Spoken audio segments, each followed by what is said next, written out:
மதுரை பேந்தர்ஸ்க்கு இது தேவையா மக்களே? அதாவது நம்ம ஒரு விஷயத்தை பத்தி கம்ப்ளைண்ட் பண்றதுக்கு முன்னாடி நம்ம கிட்ட ஒரு எவிடன்ஸ் இருக்கணும், இல்ல ஒரு 10% ப்ரூஃப் இருக்கணும்.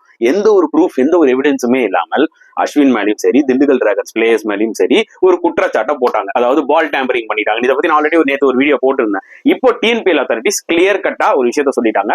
அஸ்வினும் சரி, திண்டுக்கல் டிராகன்ஸும் சரி பால் டேம்பரிங் மாதிரி எந்த ஒரு விஷயத்திலையும் ஈடுபடவில்லை அப்படின்றத வந்து பாத்தீங்கன்னா கிளியர் கட்டா சொல்லிட்டாங்க.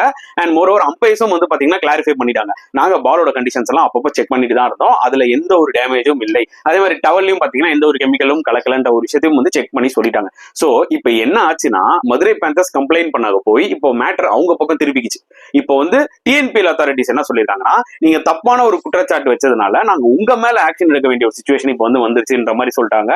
சோ நிஜமாவே இப்போ மதுரை பேந்தர்ஸ் இதுல எப்படி மேனேஜ் பண்ண போறாங்க நான் வெயிட் பண்ணி பார்க்கணும். நான் திருப்பி சொல்றதுதான், என்னைக்குமே ஒரு ப்ரூஃப் அண்ட் எவிடன்ஸ் இல்லாம ஜஸ்ட் லைக் தட் அப்படின்னு நீங்க வந்து கம்ப்ளைண்ட் பண்ண முடியாது மக்களே.